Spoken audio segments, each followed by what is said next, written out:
ನಮಸ್ಕಾರ. ಬ್ರಿಟಿಷ್ ಸಾಮ್ರಾಜ್ಯದ ವಿರುದ್ಧ ಭಾರತದ ಸ್ವಾತಂತ್ರ್ಯ ಹೋರಾಟ ಅಂದ್ರೆ ಅದು ಒಂದೇ ಕಥೆಯಲ್ಲ. ಅದು ಕಾಲಕ್ರಮೇಣ ಬೆಳೆದ ಹಲವು ವಿಚಾರಧಾರೆಗಳ ಒಂದು ಸಂಗಮ. ಮನವಿಗಳಿಂದ ಶುರುವಾಗಿ ಬಂದೂಕುಗಳವರೆಗೆ ಸಾಗಿದ ಈ ಹೋರಾಟದ ಆರಂಭಿಕ ಹೆಜ್ಜೆಗಳ ಕಥೆಯನ್ನ ಇವತ್ತು ನೋಡೋಣ. ಹಾಗಾದ್ರೆ ಒಂದು ದೇಶಕ್ಕೆ ಸ್ವಾತಂತ್ರ್ಯ ಸಿಗೋದು ಅಷ್ಟು ಸುಲಭನಾ? ಅದರಲ್ಲೂ ಜಗತ್ತಿನ ಅತಿದೊಡ್ಡ ಸಾಮ್ರಾಜ್ಯವನ್ನೇ ಎದುರುಹಾಕ್ಕೊಂಡಾಗ ಯಾವ ದಾರಿ ಹಿಡಿಬೇಕು? ನೋಡಿ, ಈ ಪ್ರಶ್ನೆಗೆ ಒಂದೇ ಉತ್ತರ ಇಲ್ಲ. ನಮ್ಮ ಭಾರತದ ಹೋರಾಟಗಾರರು ಕೂಡ ಇದೇ ಪ್ರಶ್ನೆಗೆ ಬೇರೆ ಬೇರೆ ಉತ್ತರಗಳನ್ನ ಕಂಡುಕೊಂಡ್ರು. ಸ್ವಾತಂತ್ರ್ಯಕ್ಕೆ ದಾರಿ ಒಂದೇ ಆಗಿರ್ಲಿಲ್ಲ ಗೊತ್ತಾ? ಕೆಲವರು ಬ್ರಿಟಿಷರು ನ್ಯಾಯವಂತರು, ಅವ್ರ ಹತ್ರ ಮನವಿ ಮಾಡ್ಕೊಂಡ್ರೆ ಸಾಕು ಅಂತ ನಂಬಿದ್ರು. ಇನ್ನೊಂದ್ ಕಡೆ ಇದೆಲ್ಲ ಆಗಲ್ಲ, ಬೀದಿಗಿಳಿದು ಹೋರಾಡ್ಬೇಕು ಅನ್ನೋರು ಇದ್ರು. ಆದ್ರೆ ಮತ್ತೊಂದು ಗುಂಪು ಇತ್ತು. ಅವರು ರಕ್ತ ಹರಿಸದೆ ಸ್ವಾತಂತ್ರ್ಯ ಸಿಗಲ್ಲ ಅಂತ ನಂಬಿ ಪಿಸ್ತೂಲ್ಗಳನ್ನೇ ಕೈಗೆತ್ಕೊಂಡ್ರು. ಈ ಮೂರು ಬೇರೆ ಬೇರೆ ದಾರಿಗಳೇ ನಮ್ಮ ಇವತ್ತಿನ ಕಥೆಯ ತಿರುಳು. 1857ರ ಮೊದಲ ಸ್ವಾತಂತ್ರ್ಯ ಸಂಗ್ರಾಮ. ಹೌದು, ಅದು ವಿಫಲವಾಯಿತು. ಆದರ ಅದು ಭಾರತೀಯರಲ್ಲಿ ಒಂದು ಕಿಡಿಯನ್ನು ಹೊತ್ಸಿ ಹೋಗಿತ್ತು. ದೇಶದ ಬೇರೆ ಬೇರೆ ಕಡೆ ನಡೀತಿದ್ದ ವಿರೋಧವನ್ನ ಒಟ್ಟಿಗೆ ತರೋಕೆ ಒಂದು ವೇದಿಕೆ ಬೇಕಿತ್ತು. ಆಗಲೇ ಪಾಶ್ಚಾತ್ಯ ಶಿಕ್ಷಣ ಪಡೆದ ಒಂದು ಹೊಸ ತಲೆಮಾರು ಮುಂದೆ ಬಂತು. ಅವರು ರಾಷ್ಟ್ರೀಯತೆ ಅನ್ನೋ ಕಲ್ಪನೆಗೆ ಒಂದು ಸ್ಪಷ್ಟ ರೂಪ ಕೊಡೋಕೆ ಶುರು ಮಾಡಿದ್ರು. ಆ ಹುಡುಕಾಟಕ್ಕೆ ಕೊನೆಗೂ ಉತ್ತರ ಸಿಕ್ಕಿದ್ದು 1885ರಲ್ಲಿ. ನಿಮ್ಗೆ ಆಶ್ಚರ್ಯ ಆಗ್ಬಹುದು. ಸ್ವತಃ ಒಬ್ಬ ನಿವೃತ್ತ ಬ್ರಿಟಿಷ್ ಅಧಿಕಾರಿಯಾಗಿದ್ದ ಎ.ಒ. ಹ್ಯೂಮ್ ಅವರ ಸಹಾಯದಿಂದಲೇ ಭಾರತೀಯ ರಾಷ್ಟ್ರೀಯ ಕಾಂಗ್ರೆಸ್ ಸ್ಥಾಪನೆಯಾಯಿತು. ಇದೇ ಮೊದಲ ಬಾರಿಗೆ ಭಾರತೀಯರು ತಮ್ಮ ರಾಜಕೀಯ ಬೇಡಿಕೆಗಳನ್ನ ಒಟ್ಟಾಗಿ ಬ್ರಿಟಿಷರು ಮುಂದೆ ಇಡೋಕೆ ಒಂದು ರಾಷ್ಟ್ರೀಯ ವೇದಿಕೆ ಸಿಕ್ಕ ಹಾಗಾಯಿತು. ಕಾಂಗ್ರೆಸ್ನ ಆರಂಭದ ದಿನಗಳು ಹೇಗಿದ್ವು ಅಂದ್ರೆ ತುಂಬಾನೇ ಸೌಮ್ಯ. ಈ ಮೊದಲ 20 ವರ್ಷಗಳನ್ನ ಮಂದಗಾಮಿಗಳ ಯುಗ ಅಂತಾನೆ ಕರೀತಾರೆ. ಯಾಕಂದ್ರೆ ಈ ನಾಯಕರಿಗೆ ಬ್ರಿಟಿಷರ ನ್ಯಾಯವ್ಯವಸ್ಥೆ ಮೇಲೆ ಪೂರ್ತಿ ನಂಬಿಕೆ ಇತ್ತು. ಶಾಂತಿಯುತವಾಗಿ ಕಾನೂನಿನ ಪ್ರಕಾರವೇ ಬದಲಾವಣೆ ತರಬಹುದು ಅಂತವರು ಅನ್ಕೊಂಡಿದ್ರು. ಈ ಹಂತದಲ್ಲಿ ನಾಯಕತ್ವ ವಹಿಸ್ಕೊಂಡಿದ್ದು ಯಾರು ಗೊತ್ತಾ? ಗೋಪಾಲಕೃಷ್ಣ ಗೋಖಲೆ, ದಾದಾಭಾಯಿ ನೌರೋಜಿ ಮತ್ತೆ ಎಂ.ಜಿ. ರಾನಡೆ ಅಂತಹ ದೊಡ್ಡ ದೊಡ್ಡ ಮೇಧಾವಿಗಳು. ಇವರೆಲ್ಲರೂ ಬ್ರಿಟಿಷ್ ಸಿಸ್ಟಮ್ ಒಳಗನೆ ಇದ್ದುಕೊಂಡು ಅದರ ರೂಲ್ಸ್ ಪ್ರಕಾರವೇ ಸುಧಾರಣೆ ತರೋಕೆ ಹೋರಾಟ ಮಾಡಿದ್ರು. ಮಂದಗಾಮಿಗಳ ಸ್ಟ್ರಾಟಜಿ ಏನು ಅಂತ ಕೇಳಿದ್ರೆ ಅದನ್ನ ಸರಳವಾಗಿ ಪ್ರಾರ್ಥನೆ, ಮನವಿ ಮತ್ತು ಪ್ರತಿಭಟನೆ ಅಂತ ಹೇಳಬಹುದು. ಅವರು ಮೀಟಿಂಗ್ ಮಾಡ್ತಿದ್ರು, ಚರ್ಚೆ ಮಾಡ್ತಿದ್ರು, ಆಮೇಲೆ ತಮ್ಮ ಬೇಡಿಕೆಗಳನ್ನ ಸರ್ಕಾರದ ಮುಂದೆ ಇಟ್ಟಿದ್ರು. ಅವರ ಮುಖ್ಯ ಗುರಿ ಜನರಲ್ಲಿ ರಾಜಕೀಯ ಪ್ರಜ್ಞೆ ಮೂಡಿಸೋದಾಗಿತ್ತು. ಆದ್ರೆ ಮಂದಗಾಮಿಗಳ ಅತಿದೊಡ್ಡ ಕೊಡುಗೆಯೇನು ಗೊತ್ತಾ? ಬ್ರಿಟಿಷರ ಆರ್ಥಿಕ ಶೋಷಣೆಯನ್ನ ಬಯಲಿಗೆಳೆದಿದ್ದು. ದಾದಾಬಾಯಿ ನೌರೋಜಿಯವರು ತಮ್ಮ ಸಂಪತ್ತಿನ ಸೋರಿಕೆ ಸಿದ್ಧಾಂತ ಅಥವಾ ಡ್ರೈನ್ ಥಿಯರಿ ಮೂಲಕ ಒಂದು ಕ್ರಾಂತಿಕಾರಕ ವಾದವನ್ನೇ ಮುಂದಿಟ್ರು. ಸಂಬಳ, ಪೆನ್ಷನ್, ಆ ಖರ್ಚು, ಈ ಖರ್ಚು ಅಂತ ಬೇರೆ ಬೇರೆ ಹೆಸರಲ್ಲಿ ಬ್ರಿಟನ್ ಹೇಗೆ ನಮ್ಮ ಭಾರತದ ಸಂಪತ್ತನ್ನ ಸಿಸ್ಟಮ್ಯಾಟಿಕ್ ಆಗಿ ಇಂಗ್ಲೆಂಡ್ಗೆ ಸಾಗಿಸ್ತಿದೆ ಅಂತ ಅವರು ಅಂಕಿಅಂಶಗಳ ಸಮೇತ ಸಾಬೀತುಪಡಿಸಿದ್ರು. ಇದು ದೇಶದ ಜನರ ಮುಂದೆ ಬ್ರಿಟಿಷ್ ಆಡಳಿತದ ನಿಜವಾದ ಮುಖವನ್ನ ತೆರೆದಿಟ್ಟು. ಆದರೆ ಮಂದಗಾಮಿಗಳ ಈ ನಿಧಾನಗತಿಯ ದಾರಿಯಿಂದ ಕಾಂಗ್ರೆಸ್ನೊಳಗೆ ಅಸಮಾಧಾನಗೊಂಡಿದ್ದ ಒಂದು ಹೊಸ ಗುಂಪು ಹುಟ್ಕೊಳ್ತು. ಅವರಿಗೆ ಹೆಚ್ಚು ಆಕ್ರಮಣಕಾರಿ, ನೇರವಾದ ಮಾರ್ಗ ಬೇಕಿತ್ತು. ಸರಿ, ಹಾಗಾದ್ರೆ ಇವರಿಬ್ಬರ ನಡುವೆ ಮುಖ್ಯ ವ್ಯತ್ಯಾಸ ಏನಿತ್ತು? ಅದು ಅವರ ಗುರಿ ಮತ್ತೆ ದಾರಿಯಲ್ಲಿ. ಮಂದಗಾಮಿಗಳು ಬ್ರಿಟಿಷ್ ಆಡಳಿತದ ಒಳಗೇನೆ ಸುಧಾರಣೆ ಬಯಸಿದ್ರೆ, ತೀವ್ರಗಾಮಿಗಳಿಗೆ ಬೇಕಾಗಿದ್ದು ಸಂಪೂರ್ಣ ಸ್ವರಾಜ್ಯ, ಅಂದ್ರೆ ನಮ್ಮದೇ ಆಡಳಿತ. ಮಂದಗಾಮಿಗಳು ಮನವಿಗಳ ಮೇಲೆ ನಂಬಿಕೆ ಇಟ್ಟಿದ್ರೆ, ತೀವ್ರಗಾಮಿಗಳು ಜನಾಂದೋಲನ, ಬಹಿಷ್ಕಾರದಂತಹ ನೇರ ಆಕ್ಷನ್ಗೆ ಕರೆ ಕೊಟ್ರು. ತೀವ್ರಗಾಮಿಗಳ ಉದಯಕ್ಕೆ ತಕ್ಷಣದ ಕಾರಣ ಒಂದು ಕಿಡಿ. ಅದೇ ವೈಸ್ರಾಯ್ ಲಾರ್ಡ್ ಕರ್ಜನ್ ತೆಗೆದುಕೊಂಡ ಒಂದು ನಿರ್ಧಾರ.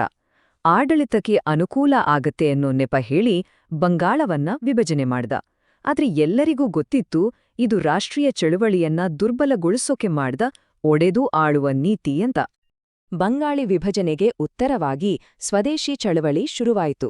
ವಿದೇಶಿ ವಸ್ತುಗಳನ್ನ ಬಹಿಷ್ಕಾರ ಮಾಡಿ ನಮ್ಮ ಭಾರತೀಯ ಉತ್ಪನ್ನಗಳನ್ನೇ ಬಳಸಿ ಅಂತ ಕರೆ ಕೊಡಲಾಯಿತು. ಇದು ಸ್ವಾತಂತ್ರ್ಯ ಹೋರಾಟದಲ್ಲಿ ಜನಸಾಮಾನ್ಯರು ಭಾಗವಹಿಸೋಕೆ ಒಂದು ದೊಡ್ಡ ಟರ್ನಿಂಗ್ ಪಾಯಿಂಟ್ ಆಯಿತು. ಸ್ವರಾಜ್ಯ ನನ್ನ ಜನ್ಮಸಿದ್ಧ ಹಕ್ಕು ಮತ್ತು ನಾನು ಅದನ್ನು ಪಡೆದೇ ತೀರುತ್ತೇನೆ. ಬಾಲಗಂಗಾಧರ ತಿಲಕ್ ಅವರ ಈ ಗರ್ಜನೆ ಇದು ತೀವ್ರಗಾಮಿಗಳ ಮನೋಭಾವವನ್ನ ಸ್ಪಷ್ಟವಾಗಿ ಹೇಳುತ್ತೆ.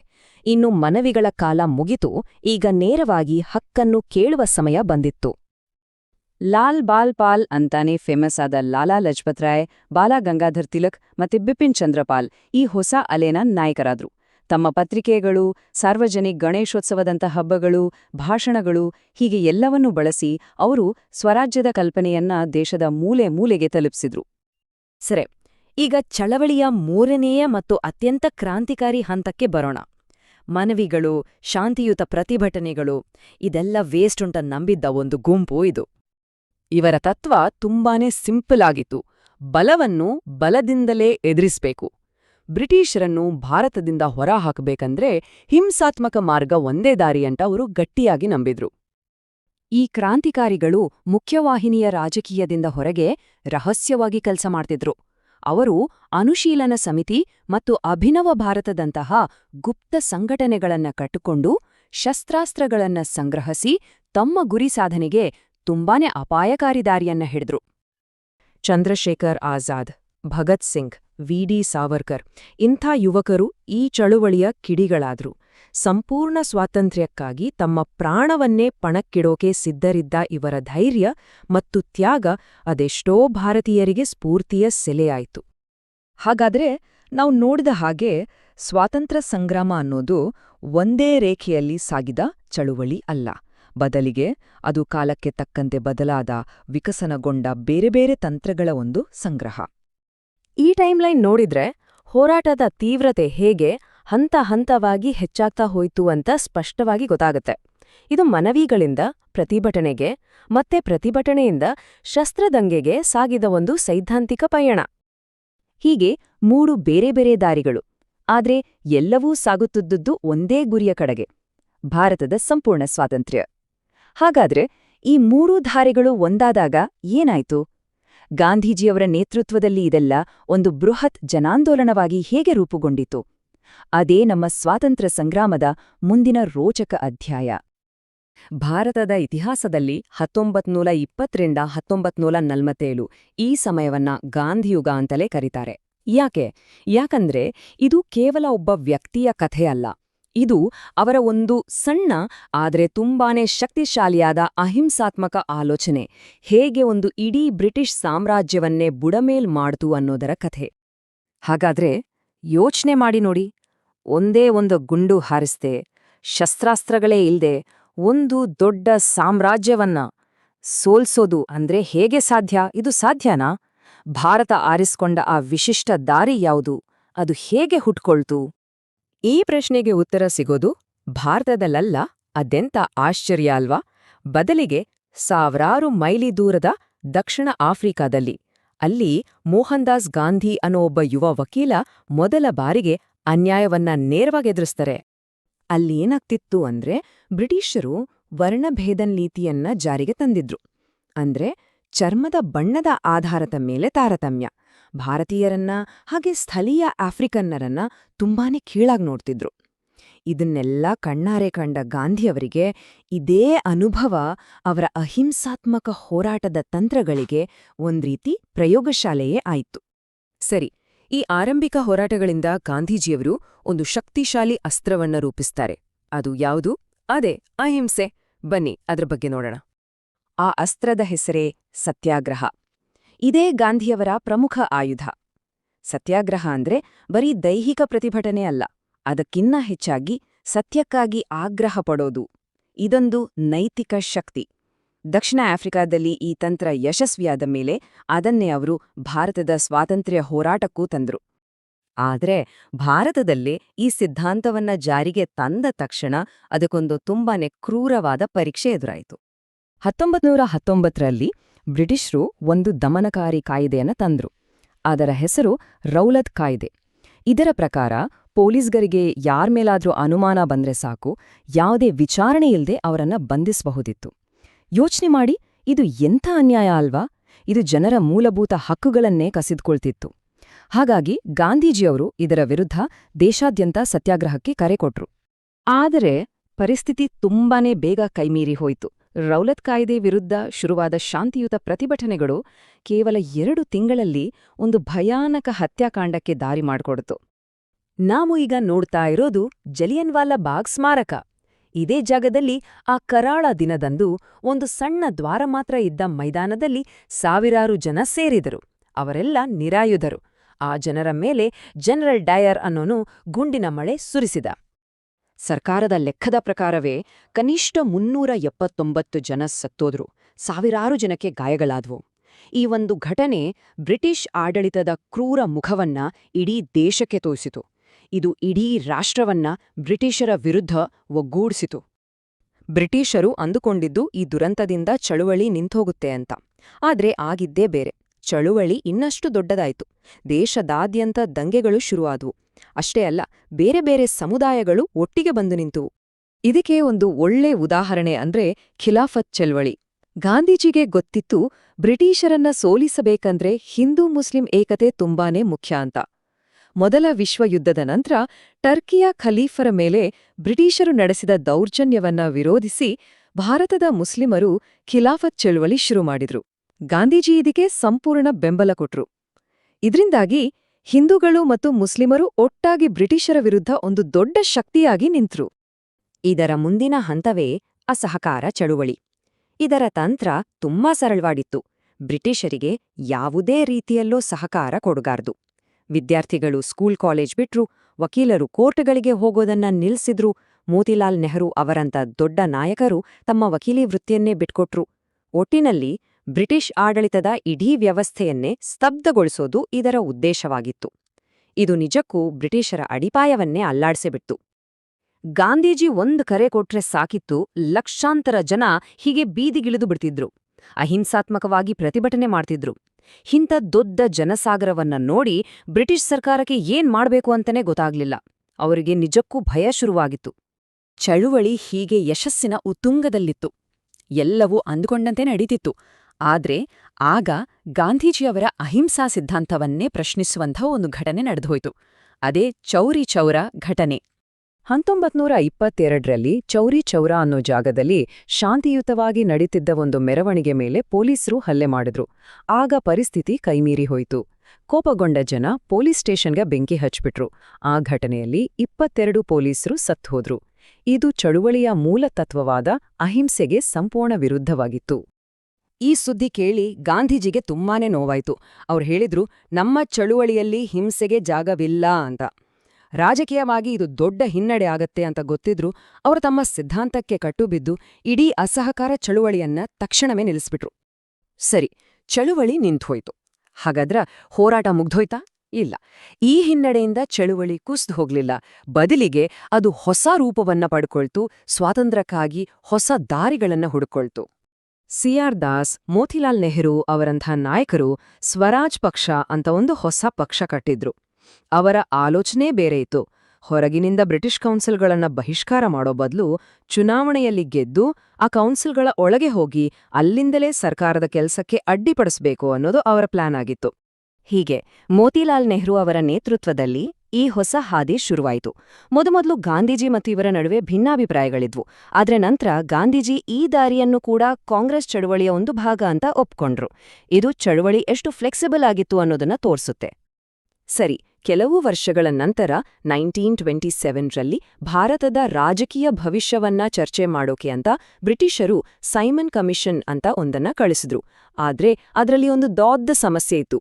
ಭಾರತದ ಭವಿಷ್ಯ ನಿರ್ಧರಿಸು ಆ ಕಮಿಷನ್ನಲ್ಲಿ ಒಬ್ಬೇ ಒಬ್ಬ ಭಾರತೀಯ ಇರಲಿಲ್ಲ.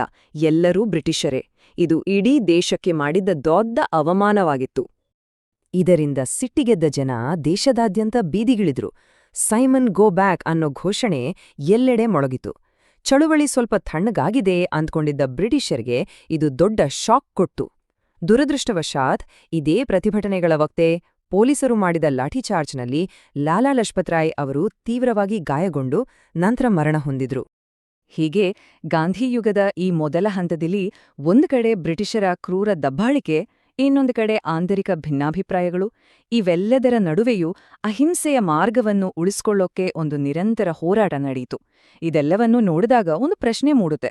ನಿಜಕ್ಕೂ ಭಾರತದ ಸ್ವಾತಂತ್ರ್ಯವನ್ನ ಬೇರೆ ಯಾವುದಾದ್ರೂ ದಾರಿಯಲ್ಲಿ ಗೆಲ್ಲೋಕೆ ಸಾಧ್ಯವಿತ್ತಾ? ಭಾರತದ ಸ್ವಾತಂತ್ರ್ಯ ಸಂಗ್ರಾಮದ ಕಥೆ ಕೇಳಿದ್ರೆ ಅಲ್ಲಿ ಒಂದು ದಶಕ ಬರುತ್ತೆ. ಅದು ಇಡೀ ಹೋರಾಟದ ದಿಕ್ಕನ್ನೇ ಬದಲಿಸ್ಬಿಡ್ತು. ಸಾಮಾನ್ಯ ಪ್ರತಿಭಟನೆಗಳಿಂದ ಹಿಡಿದು ಜಾಗತಿಕ ರಾಜಕೀಯದವರೆಗೂ ಈ ಅವಧಿಯ ಘಟನೆಗಳು ಇವತ್ತಿನ ಭಾರತದ ಅಡಿಪಾಯವನ್ನು ಹಾಕಿದ್ವು. ಬನ್ನಿ ಆ ಕಥೆಯನ್ನೇ ಈಗ ನೋಡೋಣ. ಈ ಫೋಟೋ ನೋಡಿ. ಇದೇನೋ ಸುಮ್ನೆ ವಾಕ್ ಮಾಡ್ತಾ ಇರೋ ಚಿತ್ರ ಅನ್ಕೋಬೇಡಿ. ಇದು ಗಾಂಧೀಜಿಯವರ ನೇತೃತ್ವದಲ್ಲಿ ಬ್ರಿಟಿಷ್ ಸಾಮ್ರಾಜ್ಯದ ಅಡಿಪಾಯವನ್ನೇ ಅಲುಗಾಡಿಸಲು ಹೊರಟ ಒಂದು ಚಳುವಳಿಯ ದೃಶ್ಯ. ಯೋಚನೆ ಮಾಡಿ, ಒಂದು ಹಿಡಿ ಉಪ್ಪು ಇಡೀ ಸಾಮ್ರಾಜ್ಯಕ್ಕೆ ಸವಾಲು ಹಾಕಿತ್ತು. ಅಲ್ವಾ? ಉಪ್ಪಿನಂತ ಒಂದು ಸಾದಾ ವಸ್ತು ಅದು ಹೇಗೆ ಇಡೀ ದೇಶದ ಸ್ವಾತಂತ್ರ್ಯ ಹೋರಾಟದ ದಿಕ್ಕನ್ನೇ ಬದಲಾಯಿಸೋಕ್ ಸಾಧ್ಯ ಆಯ್ತು? ಬನ್ನಿ, ಈ ಪ್ರಶ್ನೆಗೆ ಉತ್ತರ ಏನು ಅಂತ ನೋಡೋಣ. ಈ ಉಪ್ಪಿನ ಸತ್ಯಾಗ್ರಹದಂಥ ಒಂದು ದೊಡ್ಡ ಚಳುವಳಿ ಏನಿದೆ, ಇದು ಒಂದೇ ದಿನದಲ್ಲಿ ಶುರುವಾಗಿದ್ದಲ್ಲ. ಇದರ ಹಿಂದೆ ಒಂದು ದೊಡ್ಡ ರಾಜಕೀಯ ಹಿನ್ನೆಲೆ ಇತ್ತು. ಅದೇ ಸಂಪೂರ್ಣ ಸ್ವಾತಂತ್ರ್ಯಕ್ಕಾಗಿ ಕೇಳಿಬಂದ ಒಂದು ಗಟ್ಟಿ ಧ್ವನಿ. ಎಲ್ಲವೂ ತುಂಬಾ ಬೇಗ ಬೇಗ ನಡೀತು. 1929ರಲ್ಲಿ ಲಾಹೋರ್ ಕಾಂಗ್ರೆಸ್ ಅಧಿವೇಶನ. ಅಲ್ಲಿ ಒಂದು ಐತಿಹಾಸಿಕ ನಿರ್ಧಾರ ತಗೋತಾರೆ. ಇನ್ಮುಂದೆ ನಮ್ಗೆ ಬ್ರಿಟಿಷರ ಅಡಿಯಲ್ಲಿ ಅಧಿಕಾರ ಬೇಡ, ನಮ್ಗೆ ಬೇಕಾಗಿರೋದು ಸಂಪೂರ್ಣ ಸ್ವಾತಂತ್ರ್ಯ. ಈ ಒಂದು ನಿರ್ಧಾರ ಇಡೀ ಹೋರಾಟಕ್ಕೆ ಹೊಸ ಕಿಚ್ಚ್ ಹಚ್ಬಿಡ್ತು. ಪೂರ್ಣ ಸ್ವರಾಜ್ಯ ಈ ಪದ ಬರೀ ಒಂದು ಘೋಷಣೆ ಆಗಿರ್ಲಿಲ್ಲ, ಅದೊಂದು ಕ್ರಾಂತಿಕಾರಿ ಬದಲಾವಣೆಯ ಸಂಕೇತವಾಗಿತ್ತು.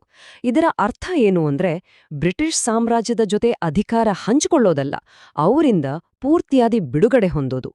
ಇದೇ ಗುರಿ ಮುಂದಿನ ಎಲ್ಲಾ ಹೋರಾಟಗಳಿಗೆ ಸ್ಫೂರ್ತಿಯಾಯಿತು. ಸರಿ, ಸಂಪೂರ್ಣ ಸ್ವಾತಂತ್ರ್ಯ ಅಂತ ಘೋಷಣೆ ಮಾಡಿದ್ರು. ಆದ್ರೆ ಅದನ್ನ ಬರೀ ಮಾತಲ್ಲಿಟ್ರೆ ಸಾಕಾಗಲ್ಲ ಅಲ್ವಾ? ಅದನ್ನ ಕೃತಿಗಿಳಿಸ್ಬೇಕಿತ್ತು. ಹಾಗೆ ಹುಟ್ಟುಕೊಂಡ ಮೊದಲ ದೊಡ್ಡ ಚಳುವಳಿಯೇ ಈ ಐತಿಹಾಸಿಕ ಉಪ್ಪಿನ ಸತ್ಯಾಗ್ರಹ. ಗಾಂಧೀಜಿಯವರ ಪ್ಲಾನ್ ತುಂಬಾ ಕ್ಲಿಯರ್ ಆಗಿತ್ತು. ಮೊದಲನೇ ಸ್ಟೆಪ್ ಮಾತುಕತೆ. ತಮ್ಮ 11 ಬೇಡಿಕೆಗಳನ್ನು ವೈಸ್ರಾಯ್ ಇರ್ವಿನ್ ಮುಂದೆ ಇಟ್ರು. ಸರ್ಕಾರ ಅದನ್ನು ಒಪ್ಲಿಲ್ಲ. ಆಗ ಗಾಂಧೀಜಿ ಬಳಸಿದ್ದು ತಮ್ಮ ಮುಂದಿನ ಅಸ್ತ್ರ, ಅಹಿಂಸಾತ್ಮಕ ಕಾನೂನು ಭಂಗ. ಸಬರ್ಮತಿಯಿಂದ ದಂಡಿಯವರೆಗಿನ ಪಾದಯಾತ್ರೆ ಇದೆಯಲ್ಲ, ಅದು ಆ ಅಹಿಂಸಾತ್ಮಕ ಹೋರಾಟದ ಸಂಕೇತವಾಗಿ ಇಡೀ ದೇಶವನ್ನೇ ಒಂದು ಮಾಡ್ತು. ಈ ಚಳವಳಿಯ ಅಸಲಿ ಶಕ್ತಿ ಅಡಗಿದ್ದೇ ಅದರ ವ್ಯಾಪ್ತಿಯಲ್ಲಿ. ಇದು ಬರೀ ನಾಯಕರ ಹೋರಾಟವಾಗಿ ಉಳಿಲಿಲ್ಲ. ನಮ್ಮ ಕರ್ನಾಟಕದ ಮೈಲಾರ ಮಹಾದೇವಪ್ಪ ಅವರಂಥ ಸಾವಿರಾರು ಯುವಕರು ಇದರಲ್ಲಿ ಭಾಗವಹಿಸಿದ್ರು. ಆಗ ಇದು ನಿಜವಾದ ಅರ್ಥದಲ್ಲಿ ಜನರ ಚಳುವಳಿಯಾಗಿ ಬದಲಾಯಿತು. ದೇಶದಾದ್ಯಂತ ಈ ಪ್ರತಿಭಟನೆಗಳು ಜೋರಾದಾಗ ಬ್ರಿಟಿಷ್ ಸರ್ಕಾರಕ್ಕೆ ಮಾತುಕತೆ ನಡೆಸಲೇಬೇಕಾದ ಒತ್ತಡ ಬಂತು. ಆದ್ರೆ ಆ ಮಾತುಕತೆಗಳು ಅಷ್ಟು ಸುಲಭವಾಗಿರ್ಲಿಲ್ಲ. ಬ್ರಿಟಿಷರು ಮಾತುಕತೆಗೆ ಅಂತ ಕರೆದ್ರು, ಆದ್ರೆ ದೇಶದ ಮುಖ್ಯ ರಾಜಕೀಯ ಶಕ್ತಿಯಾಗಿದ್ದ ಕಾಂಗ್ರೆಸ್ಸಿನ ಬಹುತೇಕ ನಾಯಕರನ್ನೆಲ್ಲ ಜೈಲಿಗೆ ಹಾಕಿದ್ರು. ಅವರೇ ಇಲ್ದೆ ನಡೆದ ಮೊದಲ ದುಂಡು ಮೇಜಿನ ಪರಿಷತ್ತು ಫೇಲ್ ಆಯ್ತು. ಯಾವುದೇ ನಿರ್ಧಾರಕ್ಕೆ ಬರಲು ಸಾಧ್ಯವಾಗಲಿಲ್ಲ. ಎರಡನೇ ದುಂಡು ಮೇಜಿನ ಪರಿಷತ್ತಿನಲ್ಲಿ ಭಾರತದ ಇಬ್ಬರು ದೊಡ್ಡ ನಾಯಕರ ನಡುವೆ ಒಂದು ಸೈದ್ಧಾಂತಿಕ ಸಂಘರ್ಷವೇ ನಡೀತು. ಒಂದು ಕಡೆ ಗಾಂಧೀಜಿ ಪ್ರತ್ಯೇಕ ಮತಕ್ಷೇತ್ರಗಳು ಹಿಂದೂ ಸಮಾಜವನ್ನ ಶಾಶ್ವತವಾಗಿ ಒಡೆದು ಹಾಕುತ್ತೆ ಅಂದ್ರು. ಇನ್ನೊಂದು ಕಡೆ ಶತಮಾನಗಳ ಶೋಷಣೆಯನ್ನ ಕಂಡಿದ್ದ ಡಾ. ಅಂಬೇಡ್ಕರ್ ಅವರು ತಮ್ಮ ಸಮುದಾಯಕ್ಕೆ ರಾಜಕೀಯ ಅಧಿಕಾರ ಸಿಗ್ಬೇಕಾದ್ರ ಇದು ಅತ್ಯಗತ್ಯ ಅಂತ ಬಲವಾಗಿ ವಾದಿಸಿದ್ರು. ಕೊನೆಗೆ ಗಾಂಧೀಜಿಯವರ ಉಪವಾಸ ಸತ್ಯಾಗ್ರಹದ ನಂತರ ಇಬ್ರೂ ನಾಯಕರು ಒಂದು ಒಪ್ಪಂದಕ್ಕೆ ಬರ್ತಾರೆ. ಅದೇ ಪೂನಾ ಒಪ್ಪಂದ. ಇದರ ಪ್ರಕಾರ ಪ್ರತ್ಯೇಕ ಮತಕ್ಷೇತ್ರಗಳ ಬದಲು ಸಾಮಾನ್ಯ ಕ್ಷೇತ್ರಗಳಲ್ಲೇ ದಲಿತ ಸಮುದಾಯಗಳಿಗೆ ಸ್ಥಾನಗಳನ್ನ ಮೀಸಲಿಡೋಕೆ ಒಪ್ಪಿಗೆ ಆಯಿತು. ಈ ಮೀಸಲಾತಿ ವ್ಯವಸ್ಥೆ ಇದೆಯಲ್ಲ, ಇವತ್ತಿಗೂ ಭಾರತದ ರಾಜಕೀಯದ ಒಂದು ಮುಖ್ಯ ಭಾಗವಾಗಿ ಉಳಿದಿದೆ. ಹೀಗೆ ಈ ಎಲ್ಲಾ ಪ್ರತಿಭಟನೆಗಳು, ಮಾತುಕತೆಗಳು ಇವೆಲ್ಲ ಸೇರಿ ಒಂದು ಮುಖ್ಯವಾದ ಕಾನೂನಿಗೆ ದಾರಿ ಮಾಡಿಕೊಡ್ತು. ಅದೇ 1935ರ ಭಾರತ ಸರ್ಕಾರ ಕಾಯ್ದೆ. ದುಂಡು ಮೇಜಿನ ಪರಿಷತ್ತುಗಳ ಪರಿಣಾಮವಾಗಿ ಬ್ರಿಟಿಷರು 1935ರಲ್ಲಿ ಭಾರತ ಸರ್ಕಾರ ಕಾಯ್ದೆಯನ್ನ ಜಾರಿಗೆ ತಂದ್ರು. ಇದು ಪೂರ್ತಿ ಸ್ವಾತಂತ್ರ್ಯ ಅಲ್ಲದಿದ್ರೂ ಒಂದು ದೊಡ್ಡ ಹೆಜ್ಜೆಯಂತೂ ಹೌದು. ಇದೇ ಮೊದಲ ಬಾರಿಗೆ ಪ್ರಾಂತ್ಯಗಳಿಗೆ ಹೆಚ್ಚಿನ ಸ್ವಾಯತ್ಯತೆ ಅಂದ್ರೆ ನಮ್ಮವರೇ ನಮ್ಮ ಸರಕಾರಗಳನ್ನ ನಡೆಸುವ ಅವಕಾಶ ಸಿಕ್ತು. ಇದರಿಂದ ನಡೆದ ಚುನಾವಣೆಗಳು ಸೀಮಿತ ಅಧಿಕಾರವಾದರೂ ಆಡಳಿತದ ಅನುಭವವನ್ನು ಭಾರತೀಯರಿಗೆ ಕೊಟ್ಟು. ಆದ್ರೆ ಈ ರಾಜಕೀಯ ಬೆಳವಣಿಗೆಗೆ ಎರಡನೇ ಮಹಾಯುದ್ಧ ಅಡ್ಡಿಯಾಯಿತು. ಭಾರತದ ಜನಪ್ರತಿನಿಧಿಗಳನ್ನ ಕೇಳದೆಯೇ ವೈಸ್ರಾಯ್ ಭಾರತ ಯುದ್ಧದಲ್ಲಿ ಭಾಗವಹಿಸುತ್ತೆ ಅಂತ ಘೋಷಿಸಿದ್ರು. ಇದನ್ನ ವಿರೋಧಿಸಿ ಕಾಂಗ್ರೆಸ್ ಸರ್ಕಾರಗಳು ರಾಜೀನಾಮೆ ಕೊಟ್ಟವು. ಇದ್ರಿಂದ ಮತ್ತೆ ಸಂಘರ್ಷ ಶುರುವಾಯಿತು. ಯುದ್ಧದ ವಿಚಾರದಲ್ಲಿ ಬ್ರಿಟಿಷರ ಈ ನಿರ್ಧಾರ ಒಂದು ವಿಷಯವನ್ನಂತೂ ಸ್ಪಷ್ಟಪಡಿಸಿತು. ಇನ್ನು ಮಾತುಕತೆ, ರಾಜಿ ಸಂಧಾನಕ್ಕೆ ಜಾಗ ಇಲ್ಲ. ಇನ್ನೂ ಬೇಕಿರೋದು ಒಂದೇ, ಬ್ರಿಟಿಷರು ಭಾರತ ಬಿಟ್ಟು ತೊಲಗಬೇಕು. ಕ್ರಿಪ್ಸ್ ಮಿಷನ್ ಕೂಡ ವಿಫಲವಾದ ಮೇಲೆ 1942ರಲ್ಲಿ ಗಾಂಧೀಜಿ ಆ ಅಂತಿಮ ಕರೆಯನ್ನು ಕೊಟ್ರು. ಕ್ವಿಟ್ ಇಂಡಿಯಾ ಅಥವಾ ಭಾರತ ಬಿಟ್ಟು ತೊಲಗಿ. ಇದು ಕೇವಲ ಒಂದು ಘೋಷಣೆಯಾಗಿರಲಿಲ್ಲ, ಇದು ಸ್ವಾತಂತ್ರ್ಯ ಹೋರಾಟದ ಕೊನೆಯ ಅಧ್ಯಾಯಕ್ಕೆ ಮುನ್ನುಡಿ ಬರೆಯಿತು. ಈ ಚಳುವಳಿಯ ಕಿಚ್ಚು ದೇಶದ ಮೂಲೆ ಮೂಲೆಗೂ ಹಳ್ಳಿಗಳಿಗೂ ತಲುಪಿತ್ತು. ಅದಕ್ಕೆ ಒಂದು ಒಳ್ಳೆ ಉದಾಹರಣೆ ಅಂದ್ರೆ ಕರ್ನಾಟಕದ ಈಸೂರು ಗ್ರಾಮದ ಘಟನೆ. ಅಲ್ಲಿನ ಜನ ತಮ್ಮ ಹಳ್ಳಿಯನ್ನೇ ಸ್ವತಂತ್ರ ಅಂತ ಘೋಷಣೆ ಕೊಂಡ್ರು. ಅಷ್ಟೇ ಅಲ್ಲ, ಅಲ್ಲಿಗೆ ಬರುವ ಅಧಿಕಾರಿಗಳು ಗಾಂಧಿ ಟೋಕಿ ಹಾಕಲೇಬೇಕು ಅಂತ ಪಟ್ಟು ಹಿಡಿದ್ರು. ಇದು ಮುಂದೆ ದೊಡ್ಡ ಸಂಘರ್ಷಕ್ಕೆ ಕಾರಣವಾಗಿ ಇತಿಹಾಸದಲ್ಲಿ ಈಸೂರು ದುರಂತ ಅಂತ ದಾಖಲಾಯಿತು. ರಾಷ್ಟ್ರೀಯ ಚಳವಳಿ ಸ್ಥಳೀಯ ಮಟ್ಟದಲ್ಲಿ ಹೇಗೆ ಸ್ಫೋಟಗೊಂಡಿತ್ತು ಅನ್ನೋದಕ್ಕೆ ಇದೊಂದು ಅದ್ಭುತ ಉದಾಹರಣೆ. ಹೀಗೆ ಸ್ವಾತಂತ್ರ್ಯದ ದಾರಿ ಕೇವಲ ಪ್ರತಿಭಟನೆಗಳಿಂದ ಮಾತ್ರವಲ್ಲ, ರಾಜಿ ಸಂಧಾನಗಳಿಂದಲೂ ಕೂಡಿದೆ. ಹಾಗಾದ್ರೆ ಅಂದು ಮಾಡಿದ ಪೂನಾ ಒಪ್ಪಂದದಂತಹ ಐತಿಹಾಸಿಕ ರಾಜಿಗಳು ಇವತ್ತಿನ ಭಾರತದ ಮೇಲೆ ಹೇಗೆ ಪ್ರಭಾವ ಬೀರುತ್ತಿವೆ? ಈ ಪ್ರಶ್ನೆಯೊಂದಿಗೆ ಯೋಚಿಸುತ್ತಾ ಈ ವಿವರಣೆಯನ್ನು ಮುಗಿಸೋಣ. ಸ್ವಾತಂತ್ರ್ಯ ಹೋರಾಟದಲ್ಲಿ ಒಂದು ದಶಕ ತುಂಬಾನೇ ಮಹತ್ವದ್ದು. ಆ ಸಮಯದಲ್ಲಿ ಮಾತುಕತೆಗಳ ಯುಗ ಮುಗಿದು ನೇರ ಹೋರಾಟ ಶುರುವಾಯಿತು. ಅದು 1932ರಿಂದ 1942ರವರೆಗಿನ ಸಮಯ. ಈ 10 ವರ್ಷಗಳು ಭಾರತದ ಇತಿಹಾಸದ ಹಾದಿಯನ್ನೇ ಹೇಗೆ ಬದಲಾಯಿಸಿದ್ವು ಅಂತ ಇವತ್ತು ನೋಡೋಣ. ಮಾಡು ಇಲ್ಲವೇ ಮಡಿ. ಗಾಂಧೀಜಿಯವರ ಈ ಒಂದು ಮಾತು ಆ ಇಡೀ ದಶಕದ ಕ್ಲೈಮ್ಯಾಕ್ಸ್ ಅಂತಾನೆ ಹೇಳಬಹುದು. ಇದು ಬರೀ ಒಂದು ಘೋಷಣೆ ಆಗಿರ್ಲಿಲ್ಲ, ಬದಲಿಗೆ ಇಡೀ ದೇಶಕ್ಕೆ ರಾಜಿ ಇಲ್ಲದ ಹೋರಾಟಕ್ಕೆ ಇಳೀರಿ ಅಂತ ಕೊಟ್ಟ ಒಂದು ಸ್ಪಷ್ಟ ಕರೆ ಅಲ್ವಾ? ಒಂದು ಕಡೆ ಮಾತುಕತೆ ನಡೀತಿತ್ತು, ಆದ್ರೆ ಇದ್ದಕ್ಕಿದ್ದ ಹಾಗೆ ಭಾರತ ಬಿಟ್ಟು ತೊಲಗಿ ಅನ್ನುವಷ್ಟು ದೊಡ್ಡ ಚಳುವಳಿ ಶುರುವಾಗಿದ್ದು ಹೇಗೆ? ಈ ಪ್ರಶ್ನೆಗೆ ಉತ್ತರ ಸಿಗ್ಬೇಕು ಅಂದ್ರೆ ನಾವು ಆ ಕಾಲದ ಘಟನೆಗಳನ್ನ ಒಂದೊಂದಾಗಿ ನೋಡಬೇಕು. ಬನ್ನಿ ನೋಡೋಣ. ಸರಿ, ನಮ್ಮ ಈ ಪಯಣ ಶುರುವಾಗೋದೇ ಈ ದಶಕದ ಒಂದು ಪ್ರಮುಖ ರಾಜಕೀಯ ಬೆಳವಣಿಗೆಯಿಂದ. ಅದು 1935ರ ಭಾರತ ಸರ್ಕಾರದ ಕಾಯ್ದೆ. ನೋಡಿ, ತುಂಬಾ ವರ್ಷಗಳ ಕಾಲ ದುಂಡುಮೇಜಿನ ಸಮ್ಮೇಳನಗಳು, ಮಾತುಕತೆಗಳು ಎಲ್ಲಾನೂ ನಡೀತು. ಇದರ ಕೊನೆಗೆ ಬ್ರಿಟಿಷ್ ಸರ್ಕಾರ ಭಾರತೀಯರ ಆಡಳಿತದಲ್ಲಿ ಭಾಗವಹಿಸುವಿಕೆಯನ್ನ ಸ್ವಲ್ಪ ಜಾಸ್ತಿ ಮಾಡೋಕೆ ಅಂತ ಈ ಕಾಯ್ದೆಯನ್ನ ಜಾರಿಗೆ ತಂತು. ನೋಡೋಕೆ ಇದೊಂದು ದೊಡ್ಡ ಸುಧಾರಣೆ ತರಾನೇ ಕಾಣಿಸ್ತಿತ್ತು. ಆದ್ರೆ ಈ ಸ್ಲೈಡ್ ನೋಡಿದ್ರೇನೆ ನಮಗೆ ಆ ಕಾಯ್ದೆಯ ಅಸಲಿ ಮುಖ ಗೊತ್ತಾಗುತ್ತೆ. ನೋಡಿ, ಒಂದು ಕಡೆ ಪ್ರಾಂತ್ಯಗಳಲ್ಲಿ ಭಾರತೀಯರಿಗೆ ತಮ್ಮದೇ ಸರ್ಕಾರ ರಚಿಸೋಕೆ ಅಧಿಕಾರ ಕೊಟ್ರು. ಇದನ್ನೇ ಪ್ರಾಂತೀಯ ಸ್ವಾಯತ್ತತೆ ಅಂತ ಹೇಳೋದು. ಆದ್ರೆ ಇನ್ನೊಂದು ಕಡೆ ನಿಜವಾದ ಪವರ್ ಎಲ್ಲವನ್ನೂ ಬ್ರಿಟಿಷರೇ ಇಟ್ಕೊಂಡಿದ್ರು. ಡಿಫೆನ್ಸ್ ಅಂದ್ರೆ ರಕ್ಷಣೆ, ಫಾರಿನ್ ಅಫೇರ್ಸ್ ಅಂದ್ರೆ ವಿದೇಶಾಂಗ ವ್ಯವಹಾರಗಳು ಎಲ್ಲ ಅವರ ನಿಯಂತ್ರಣದಲ್ಲೇ ಇತ್ತು. ಅಷ್ಟೇ ಅಲ್ಲ, ವೈಸ್ರಾಯ್ಗೆ ವೀಟೋ ಪವರ್ ಇತ್ತು. ಅಂದ್ರೆ ಭಾರತೀಯ ಸರ್ಕಾರಗಳು ತಗೊಂಡ ಯಾವುದೇ ನಿರ್ಧಾರವನ್ನ ಅವರು ಒಂದೇ ಮಾತಲ್ಲಿ ರದ್ದು ಮಾಡಬಹುದಿತ್ತು. ಸೊ ಹೆಸರಿಗೆ ಮಾತ್ರ ಅಧಿಕಾರ, ಅಸಲಿ ಪವರ್ ಮಾತ್ರ ಬ್ರಿಟಿಷರ ಕೈಯಲ್ಲೇ ಇತ್ತು. ಇದರಿಂದ ಭಾರತೀಯ ನಾಯಕರಲ್ಲಿ ದೊಡ್ಡ ಮಟ್ಟದ ನಿರಾಸೆ ಮೂಡಿತು. ಈ ರಾಜಕೀಯ ಗೊಂದಲ, ಅಸಮಾಧಾನ ಎಲ್ಲ ನಡೀತಿದ್ದ ಹಾಗೇನೆ ಇಡೀ ಪ್ರಪಂಚದ ರಾಜಕೀಯ ಸಮೀಕರಣವನ್ನೇ ಬುಡುಮೇಲು ಮಾಡಿದ ಒಂದು ಘಟನೆ ನಡೀತು. ಅದೇ ಎರಡನೇ ಮಹಾಯುದ್ಧದ ಆರಂಭ. ಯುದ್ಧ ಶುರುವಾದ ತಕ್ಷಣ ಎಲ್ಲವೂ ಎಷ್ಟು ಬೇಗ ಬದಲಾಯಿತು ನೋಡಿ. ಭಾರತದ ವೈಸ್ರಾಯ್ ಭಾರತದ ಯಾವೊಬ್ಬ ನಾಯಕನನ್ನು ಕೇಳದೆ ಭಾರತ ಕೂಡ ಜರ್ಮನಿ ವಿರುದ್ಧ ಯುದ್ಧದಲ್ಲಿದೆ ಅಂತ ಏಕಪಕ್ಷೀಯವಾಗಿ ಘೋಷಣಿಸ್ಬಿಟ್ರು. ಇದು ಕಾಂಗ್ರೆಸ್ ನಾಯಕರಿಗೆ ಮಾಡಿದ ದೊಡ್ಡ ಅವಮಾನ. ಇದಕ್ಕೆ ಪ್ರತಿಭಟನೆಯಾಗಿ ದೇಶದಾದ್ಯಂತ ಚುನಾಯಿತ ಕಾಂಗ್ರೆಸ್ ಸರ್ಕಾರಗಳು ರಾಜೀನಾಮೆ ಕೊಟ್ಬಿಟ್ವು. ಇದನ್ನ ವಿರೋಧಿಸೋಕೆ ಗಾಂಧೀಜಿಯವರು ವೈಯಕ್ತಿಕ ಸತ್ಯಾಗ್ರಹವನ್ನ ಶುರು ಮಾಡಿದ್ರು. ಸರಿ, ಯುದ್ಧ ದಿನೇ ದಿನೇ ತೀವ್ರ ಆಗ್ತಾ ಇತ್ತು. ಜಪಾನ್ನಂತಹ ದೇಶಗಳು ಭಾರತದ ಗಡಿಯವರೆಗೂ ಬಂದಿದ್ವು. ಈ ಟೈಮ್ನಲ್ಲಿ ಬ್ರಿಟಿಷರಿಗೆ ಭಾರತೀಯರ ಸಪೋರ್ಟ್ ಬೇಕೇ ಬೇಕಿತ್ತು. ಅದಕ್ಕೋಸ್ಕರ ಅವರು ಇನ್ನೊಂದು ಬಹುಶಃ ಕೊನೆಯ ಪ್ರಯತ್ನವನ್ನ ಮಾಡಿದ್ರು. 1942ರಲ್ಲಿ ಸರ್ ಸ್ಟ್ಯಾಫರ್ಡ್ ಕ್ರಿಪ್ಸ್ ಅನ್ನೋರು ಕೆಲವು ಪ್ರಪೋಸಲ್ಸ್ ಜೊತೆ ಭಾರತ್ಗೆ ಬಂದ್ರು. ಅವ್ರೇನ್ ಹೇಳಿದ್ರು ಅಂದ್ರೆ, ಯುದ್ಧ ಮುಗಿದ್ಮೇಲೆ ಭಾರತಕ್ಕೆ ಡೊಮಿನಿಯನ್ ಸ್ಟೇಟಸ್ ಕೊಡ್ತೀವಿ ಅಂದ್ರು. ಅಂದ್ರೆ ಬ್ರಿಟಿಷ್ ಸಾಮ್ರಾಜ್ಯದ ಅಡಿಯಲ್ಲೇ ಒಂದ್ ರೀತಿ ಸ್ವಾಯತ್ತತೆ. ಅಷ್ಟೇ ಅಲ್ಲ, ಭಾರತೀಯರೇ ಹೊಸ ಸಂವಿಧಾನವನ್ನ ರಚಿಸ್ಬೋದು ಅಂದ್ರು. ಆದ್ರೆ ಇಲ್ಲೊಂದ್ ಸಮಸ್ಯೆ ಇತ್ತು. ಯಾವುದೇ ಪ್ರಾಂತ್ಯಕ್ಕೆ ಇಷ್ಟ ಇಲ್ಲದಿದ್ರೆ ಅವರು ಭಾರತದಿಂದ ಬೇರೆಯಾಗ್ಬೋದು ಅನ್ನೋ ಒಂದು ಕ್ಲಾಸ್ ಇತ್ತು. ಇದನ್ನ ದೇಶ ಒಡೆಯೋ ಹುನ್ನಾರ ಅಂತಾನೆ ನೋಡಲಾಯಿತು. ಸ್ವಾಭಾವಿಕವಾಗಿ ಕಾಂಗ್ರೆಸ್ ನಾಯಕರು ಈ ಆಫರನ್ನ ಒಪ್ಲಿಲ್ಲ. ಯುದ್ಧದ ನಂತರ ಕೊಡುವ ಪೋಸ್ಟ್ ಡೇಟೆಡ್ ಚೆಕ್ ನಮ್ಗೆ ಬೇಡ, ನಮ್ಗೆ ಬೇಕಾಗಿರೋದು ತಕ್ಷಣದ ಸಂಪೂರ್ಣ ಸ್ವಾತಂತ್ರ್ಯ ಅಂತ ಸ್ಪಷ್ಟವಾಗಿ ಹೇಳಿದ್ರು. ಹೀಗೆ ಬ್ರಿಟಿಷರ ಕೊನೆಯ ಮಾತುಕತೆಯ ಪ್ರಯತ್ನ ಕೂಡ ವಿಫಲವಾಯಿತು. ಮಾತುಕತೆಗಳೆಲ್ಲ ಮುಗಿದು ಹೋದ ಮೇಲೆ ಇನ್ನು ಉಳಿದಿರೋದು ಒಂದೇ ದಾರಿ, ಹೋರಾಟ. ಆಗ್ಲೇ ಗಾಂಧೀಜಿಯವರು ಆ ಐತಿಹಾಸಿಕ ಕರೆಯನ್ನ ಕೊಟ್ಟಿದ್ದು. ಈ ಚಿತ್ರ ನೋಡಿದ್ರೇನೆ ಗೊತ್ತಾಗುತ್ತೆ ಭಾರತ ಬಿಟ್ಟು ತೊಲಗಿ ಅನ್ನೋ ಕರೆಗೆ ಇಡೀ ದೇಶ ಹೇಗೆ ಸ್ಪಂದಿಸಿತು ಅಂತ. ಇದು ಕೇವಲ ದೆಹಲಿಯಲ್ಲಿರೋ ನಾಯಕರ ಹೋರಾಟವಾಗಿರಲಿಲ್ಲ. ದೇಶದ ಪ್ರತಿಯೊಂದು ಹಳ್ಳಿ, ಪ್ರತಿಯೊಂದು ಗಲ್ಲಿಯಲ್ಲೂ ಜನರು ಸ್ವಯಂ ಪ್ರೇರಿತರಾಗಿ ಬೀದಿಗಿಳಿದಿದ್ರು. ಇದೊಂದು ನಿಜವಾದ ಜನಚಳವಳಿ. ಗಾಂಧೀಜಿಯವರ ಮಾಡು ಇಲ್ಲವೇ ಮಡಿ ಭಾಷಣ ಜನರಲ್ಲಿ ಹೊಸ ಕಿಚ್ಚೆತ್ತಿಸಿಟ್ಟು. ಇದನ್ನು ನೋಡಿ ಬ್ರಿಟಿಷರು ಹೆದ್ರಿದ್ರು. ಅವರು ಚಳುವಳಿಯನ್ನ ಶುರುವಲ್ಲೇ ಮುಗಿಸ್ಬಿಡ್ಬೇಕು ಅಂತ ಗಾಂಧಿ, ನೆಹರು, ಪಟೇಲ್, ಆಜಾದ್ ಹೀಗೆ ಎಲ್ಲ ದೊಡ್ಡ ನಾಯಕರನ್ನ ಒಂದೇ ಸಾರಿ ಅರೆಸ್ಟ್ ಮಾಡಿ ಜೈಲಿಗೆ ಹಾಕಿದ್ರು. ಆದ್ರೆ ಅವರ ಲೆಕ್ಕಾಚಾರ ಉಲ್ಟಾ ಆಯ್ತು. ನಾಯಕರು ಜೈಲ್ಗೆ ಹೋದ ಮೇಲೆ ಜಯಪ್ರಕಾಶ್ ನಾರಾಯಣ್ ಅವರಂತಹ ಯುವ ನಾಯಕರು ಭೂಗತರಾಗಿ ಅಂದ್ರೆ ಅಂಡರ್ಗ್ರೌಂಡ್ ಆಗಿ ಚಳುವಳಿಯನ್ನ ಮುನ್ನಡೆಸ್ಕೊಂಡು ಹೋದ್ರು. ಇದರಿಂದ ಚಳುವಳಿ ಇನ್ನಷ್ಟು ವ್ಯಾಪಕವಾಯಿತು. ನೋಡಿ, ಯಾವಾಗ ರಾಜಕೀಯ ಮಾತುಕತೆಗಳು ಫೇಲ್ ಆದ್ವೋ ಹೋರಾಟದ ಜವಾಬ್ದಾರಿ ತಾನಾಗಿಯೇ ದೆಹಲಿಯಿಂದ ದೇಶದ ಹಳ್ಳಿಗಳಿಗೆ ಶಿಫ್ಟ್ ಆಯಿತು. ಈಗ ನಾವು ಆ ತಳಮಟ್ಟದ ನಿಜವಾದ ಹೋರಾಟಗಳ ಬಗ್ಗೆ ಸ್ವಲ್ಪ ನೋಡೋಣ.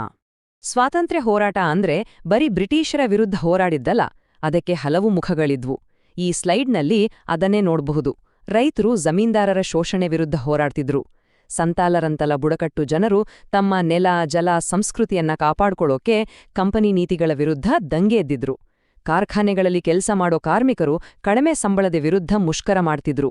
ಈ ಎಲ್ಲ ಸಣ್ಣ ಸಣ್ಣ ಹೋರಾಟಗಳು ಒಟ್ಟಾಗಿ ಸೇರಿ ಭಾರತ ಬಿಟ್ಟು ತೊಲಗಿ ಚಳುವಳಿಗೆ ದೊಡ್ಡ ಶಕ್ತಿ ತುಂಬಿದ್ವು. ಆ ಕಾಲದ ಕೆಚ್ಚೆದೆಗೆ ಒಂದು ಅದ್ಭುತ ಉದಾಹರಣೆ ಅಂದ್ರೆ ಈಸೂರು ಘಟನೆ. ನಮ್ಮ ಮೈಸೂರು ಸಂಸ್ಥಾನದಲ್ಲೇ ನಡೆದಿದ್ದು. ಈಸೂರು ಅನ್ನೋ ಒಂದು ಸಣ್ಣ ಹಳ್ಳಿಯ ಜನ ನಮ್ಮ ಹಳ್ಳಿ ಇವತ್ತಿನಿಂದ ಸ್ವತಂತ್ರ ಅಂತ ಘೋಷಿಸಿಬಿಟ್ರು. ಅಷ್ಟೇ ಅಲ್ಲ, ಊರಿಗೆ ಬರೋ ಅಧಿಕಾರಿಗಳು ಗಾಂಧಿ ಟೋಪಿ ಹಾಕೊಂಡೇ ಬರಬೇಕು ಅಂತ ನಿಯಮ ಮಾಡಿದ್ರು.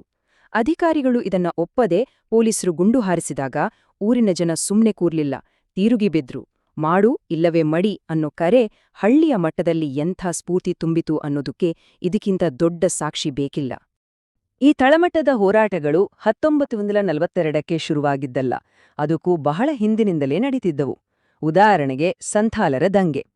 ಬ್ರಿಟಿಷರ ಆಡಳಿತ ಶುರುವಾದಾಗಿನಿಂದಲೂ ಜಮೀನ್ದಾರರು ಮತ್ತು ಲೇವಾದೇವಿಗಾರರ ಶೋಷಣೆ ವಿರುದ್ಧ ಈ ಬುಡಕಟ್ಟು ಜನರು ಹೋರಾಡ್ತಾನೇ ಇದ್ರು. ತಮ್ಮ ನೆರಕ್ಕಾಗಿ, ತಮ್ಮ ಅಸ್ತಿತ್ವಕ್ಕಾಗಿ ಅವರು ನಡೆಸಿದ ಈ ದೀರ್ಘಕಾಲದ ಹೋರಾಟಗಳು ಮುಂದಿನ ಸ್ವಾತಂತ್ರ್ಯ ಚಳವಳಿಗೆ ಒಂದು ರೀತಿ ಅಡಿಪಾಯ ಹಾಕಿಕೊಟ್ಟಿದ್ವು. ಮೌಲಾನಾ ಆಜಾದ್ ಅವರಂತಹ ದೊಡ್ಡ ದೊಡ್ಡ ನಾಯಕರನ್ನೆಲ್ಲ ಜೈಲಿಗಾಕಿದ್ರೆ ಚಳುವಳಿ ನಿಂತೋಗುತ್ತೆ ಅಂತ ಬ್ರಿಟಿಷರು ಅನ್ಕೊಂಡಿದ್ರು. ಆದ್ರೆ ಆಗಿದ್ದೇ ಬೇರೆ. ನಾಯಕರು ಇಲ್ದಿದ್ದಾಗ ಚಳುವಳಿಗೆ ಯಾವುದೇ ಒಂದು ನಿರ್ದಿಷ್ಟ ರೂಪ ಇರಲಿಲ್ಲ. ಅದು ಜನರದೇ ಚಳುವಳಿಯಾಗಿ ಮಾರ್ಪಟ್ಟಿತ್ತು. ಅದಕ್ಕೆ ಅದು ಇನ್ನಷ್ಟು ತೀವ್ರವಾಗಿ ಬ್ರಿಟಿಷರು ಊಹಿಸದ ರೀತಿಯಲ್ಲಿ ದೇಶದಾದ್ಯಂತ ಹರಡಿತು. ಹೀಗೆ 1942ರ ಹೊತ್ತಿಗೆ ಪರಿಸ್ಥಿತಿ ಸಂಪೂರ್ಣ ಬದಲಾಗಿತು. ಒಂದ್ ಕಡೆ ನಾಯಕರೆಲ್ಲ ಜೈಲಲ್ಲಿದ್ರು, ಇನ್ನೊಂದು ಕಡೆ ಇಡೀ ದೇಶದ ಜನತೆ ನೇರವಾಗಿ ದಂಗೆ ಎದ್ದಿದ್ರು. ಬ್ರಿಟಿಷ್ ಸಾಮ್ರಾಜ್ಯದ ಅಡಿಪಾಯವೇ ಅಲುಗಾಡೋಕ್ ಶುರುವಾಗಿತ್ತು. ಹಾಗಾದ್ರೆ ಈ ಅಭೂತಪೂರ್ವ ಜನಜಾಗೃತಿಯ ನಂತರ ಏನಾಯ್ತು? ಸ್ವಾತಂತ್ರ್ಯದ ಕಡೆಗೆ ಭಾರತದ ಮುಂದಿನ ಹೆಜ್ಜೆ ಹೇಗಿತ್ತು? ಭಾರತದ ಸ್ವಾತಂತ್ರ್ಯ ಶಿಲ್ಪಿಗಳು ಅಂತ ಹೇಳಿದಾಗ ನಮ್ಮ ಕಣ್ಮುಂದೆ ಬರುವ ಆ ಮಹಾನ್ ನಾಯಕರ ಬಗ್ಗೆ ಈ ವಿಶೇಷ ವಿಶ್ಲೇಷಣೆಯಲ್ಲಿ ಮಾತಾಡೋಣ. ಯಾವುದೇ ದೇಶ ಹುಟ್ಟುಕೊಳ್ಳೋದು ಅಂದ್ರೆ ಅದೊಂದು ಸರಳವಾದ ಕಥೆಯಾಗಿರಲ್ಲ ಅಲ್ವಾ? ಅದರಲ್ಲಿ ಬೇರೆ ಬೇರೆ ದಾರಿಗಳಿರ್ತವೆ, ಬೇರೆ ಬೇರೆ ಧ್ವನಿಗಳಿರ್ತವೆ. ಎಲ್ಲವೂ ಸೇರಿ ಒಂದು ದೇಶ ರೂಪುಗೊಳ್ಳುತ್ತೆ. ನಮ್ಮ ಭಾರತದ ಸ್ವಾತಂತ್ರ್ಯದ ಕಥೆನೂ ಹಾಗೇನೆ. ಇಲ್ಲಿನ ನಾಯಕರ ದಾರಿಗಳು ಬೇರೆ ಬೇರೆಯಾಗಿದ್ವು. ಅವರ ಯೋಚನೆಗಳು, ದೃಷ್ಟಿಕೋನಗಳು ಸಂಪೂರ್ಣವಾಗಿ ಭಿನ್ನವಾಗಿದ್ವು. ಆದ್ರೆ ಎಲ್ಲರ ಗುರಿ ಮಾತ್ರ ಒಂದೇ ಆಗಿತ್ತು: ಭಾರತದ ಸ್ವಾತಂತ್ರ್ಯ. ಭಾರತದ ಸ್ವಾತಂತ್ರ್ಯ ಸಂಗ್ರಾಮ ಅಂದಾಗ ನಮಗೆ ಸಾಮಾನ್ಯವಾಗಿ ಒಂದೇ ಕತೆ ನೆನಪಾಗುತ್ತೆ. ಆದ್ರೆ ನಾವು ಆಳವಾಗಿ ನೋಡಿದ್ರೆ ಅಲ್ಲಿ ಒಂದಲ್ಲ ಹಲವಾರು ಕತೆಗಳಿವೆ. ಇವತ್ತು ನಾವು ಆ ಇತಿಹಾಸದ 3 ತುಂಬಾನೇ ವಿಭಿನ್ನ ಆದ್ರೆ ಅಷ್ಟೇ ಪ್ರಮುಖವಾದ ಆಯಾಮಗಳನ್ನ ಒಟ್ಟಿಗೆ ಸೇರಿಸಿ ನೋಡೋಣ. ಮೊದಲಿಗೆ ಈ ಒಂದು ಮೂಲಭೂತ ಪ್ರಶ್ನೆಯನ್ನ ಕೇಳೋಣ. ಯಾಕಂದ್ರೆ 20ನೇ ಶತಮಾನದ ಭಾರತದಲ್ಲಿ ಈ ಪ್ರಶ್ನೆಗೆ ಒಂದೇ ಉತ್ತರ ಇರಲಿಲ್ಲ ಗೊತ್ತಾ? ಕೆಲವರ ಪಾಲಿಗೆ ಸ್ವಾತಂತ್ರ್ಯ ಅಂದ್ರೆ ತಮ್ಮ ನೆಲ, ತಮ್ಮ ಭೂಮಿಯ ಮೇಲಿನ ಹಕ್ಕು. ಇನ್ನು ಕೆಲವರಿಗೆ ಬ್ರಿಟಿಷರಿಂದ ಸಂಪೂರ್ಣ ರಾಜಕೀಯ ಬಿಡುಗಡೆ. ಮತ್ತೆ ಕೆಲವರಿಗೆ ಶತಮಾನಗಳಿಂದ ನಡೆದಿದ್ದ ಸಾಮಾಜಿಕ ದಬ್ಬಾಳಿಕೆಯಿಂದ ಸಿಗುವ ಸಮಾನತೆಯೇ ನಿಜವಾದ ಸ್ವಾತಂತ್ರ್ಯವಾಗಿತ್ತು. ಹಾಗಾದ್ರೆ ನಮ್ಮ ಇವತ್ತಿನ ಚರ್ಚೆಯ ಹಾದಿ ಹೀಗಿದೆ. ಮೊದಲು ತಮ್ಮ ನೆಲದ ಹಕ್ಕಿಗಾಗಿ ನಡೆದ ಶೋಷಣೆಯ ವಿರುದ್ಧದ ದಂಗೆಯ ಬಗ್ಗೆ ಮಾತಾಡೋಣ. ಆಮೇಲೆ ಸ್ವಾತಂತ್ರ್ಯದ ಹೋರಾಟವನ್ನ ಜಾಗತಿಕ ಮಟ್ಟಕ್ಕೆ ಕೊಂಡೊಯ್ದ ನೇತಾಜಿಯವರ ತಂತ್ರಗಾರಿಕೆಯನ್ನು ನೋಡೋಣ. ಮತ್ತು ಕೊನೆಗೆ ದೇಶದ ಒಳಗೆ ಇದ್ದ ಅಸಮಾನತೆಯ ವಿರುದ್ಧ ಸಮರ ಸಾರಿದ ಅಂಬೇಡ್ಕರ್ರ ಹೋರಾಟವನ್ನ ಅರ್ಥ ಮಾಡಿಕೊಳ್ಳೋಣ. ಸರಿ, ನಮ್ಮ ಮೊದಲ ಭಾಗಕ್ಕೆ ಬರೋಣ. ಇದು ಶೋಷಣೆಯ ವಿರುದ್ಧದ ದಂಗೆಯ ಕಥೆ. ಇಲ್ಲಿ ಸ್ವಾತಂತ್ರ್ಯ ಅಂದ್ರೆ ಅದೇನೋ ದೊಡ್ಡ ರಾಜಕೀಯ ಸಿದ್ಧಾಂತ ಆಗಿರಲಿಲ್ಲ. ಬದಲಾಗಿ ತಮ್ಮ ಭೂಮಿ, ತಮ್ಮ ಅಸ್ತಿತ್ವ ಮತ್ತು ತಮ್ಮ ಬದುಕನ್ನ ಉಳಿಸ್ಕೊಳ್ಳಿಕ್ಕಾಗಿ ನಡೆಸಿದ ಒಂದು ನೇರ ಮತ್ತು ತೀವ್ರವಾದ ಹೋರಾಟವಾಡಿತು. ಇಲ್ಲಿ ಸಂಥಾಲ ಬುಡಕಟ್ಟು ಜನಾಂಗದವರನ್ನ 3 ಶಕ್ತಿಗಳು ಶೋಷಣೆ ಮಾಡ್ತಿದ್ದವು. ಇವರು ಮೂಲತಃ ತುಂಬಾನೇ ಶಾಂತಿಪ್ರಿಯರು. ಒಂದ್ ಕಡೆ ಅವರ ಭೂಮಿಯನ್ನೇ ಕಸಿದುಕೊಳ್ಳುತ್ತಿದ್ದ ಜಮೀನ್ದಾರರು, ಇನ್ನೊಂದ್ ಕಡೆ ಸಾಲದ ಸುಳಿಯಲ್ಲಿ ಸಿಲುಕಿಸುತ್ತಿದ್ದ ಲೇವಾದೇವಿಗಾರರು. ಮತ್ತೆ ಇವೆಲ್ಲದಕ್ಕೂ ಬೆಂಬಲವಾಗಿ ನಿಂತಿದ್ದು ಬ್ರಿಟಿಷ್ ಕಂಪನಿ ಸರ್ಕಾರ. ಅವರ ಒಳ್ಳೆಯತನವನ್ನೇ ದುರ್ಬಳಕೆ ಮಾಡಿಕೊಂಡು ಶೋಷಿಸಲಾಗ್ತಿತ್ತು. ಈ ಶೋಷಣೆ ಸಹಿಸೋಕೆ ಆಗದೇ ಇದ್ದಾಗ ಸಂತಾಲರು ರಹಸ್ಯವಾಗಿ ಸಂಘಟಿತರಾಗಲು ಶುರು ಮಾಡಿದ್ರು.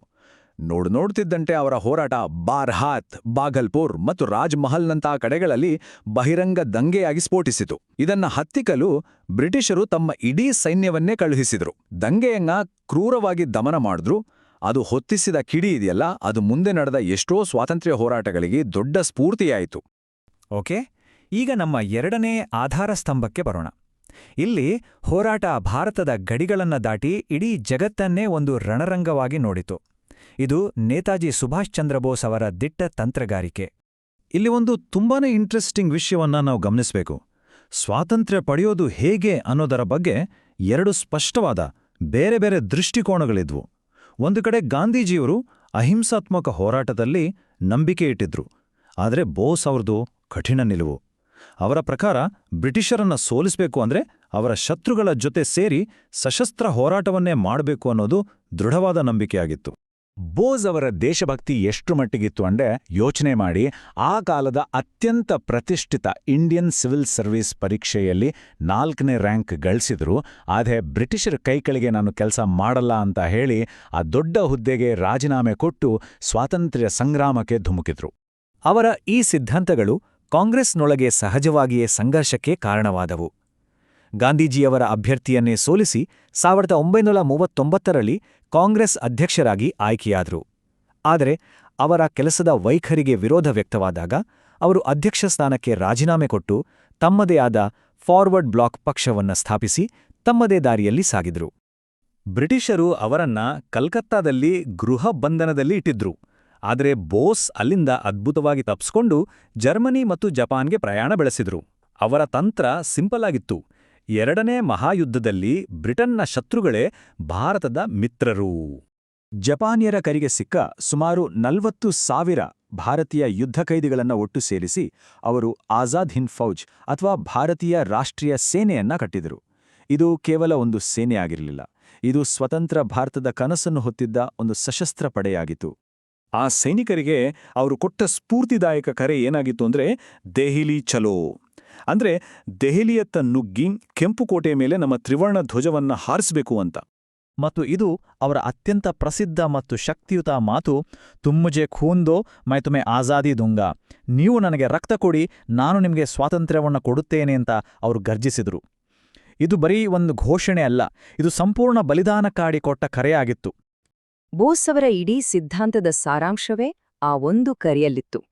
ಸ್ವಾತಂತ್ರ್ಯ ಅನ್ನೋದು ಭಿಕ್ಷೆ ಬೇಡಿ ಪಡ್ಕೊಳ್ಳೋ ವಸ್ತುವಲ್ಲ, ಅದನ್ನ ಬಲಪ್ರಯೋಗದಿಂದಲೇ ಕಿತ್ಕೊಳ್ಬೇಕು.